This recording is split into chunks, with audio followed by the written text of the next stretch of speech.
Subiri kwanza umuone kwanza. Wewe mshikaji vipi kwanza? Kwa hiyo mpaka leo una dalili ya kusema mwanamke umempa mimba. Matokeo mimi kitu hiki kimoja. Yaani nimegusa achia kwa mtoto mwenye rangi nyeupe kama hii hapa. Kazi yake kupigania tu na kumwagia chini. Kama unajua vile ndio kazi yako hiyo. Lini utakuwa na mtoto wewe? Sio na mimba jamaa.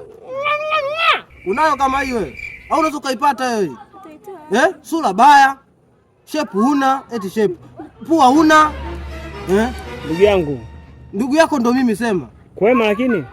Kuhusu hii mimba mke wangu iko vizuri kabisa. Kwema. Wewe ndakupasua. Nini? Wewe ndakupasua? Nini shida? Ndakupasua. Kwema lakini ndugu yangu. Kwema lakini. Kuhusu hilo sana mke wangu mimba kwema. Wewe mimi ndakubonda. Umesikia? Ndakubonda sasa hivi. Iko ni mjinga nini? Ndakubonda sasa hivi. Tumia kilo ni watu wanaona kama sio. Ndakubonda sasa hivi. Wakili timamu kweli. Nipe mimba. Pumbavu nini wewe? Nipe mimba. Ashura kiuno nini wewe? Stupid. Achana mimi na kama mimi nichukue mimba yako na pesa. Nipe mimba. Achana mimi niachie. Nipe mimba. Niachie. Niachie unifanye wewe nitakuchapa pua sasa hivi.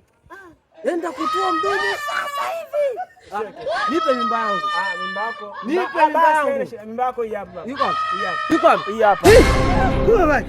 Mke wangu. Sasa nini shida? Kumiminia mimba yako basi.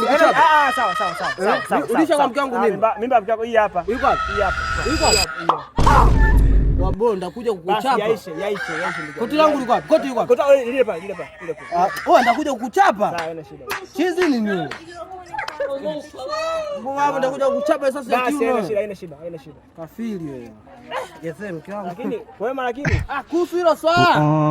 Wema kabisa.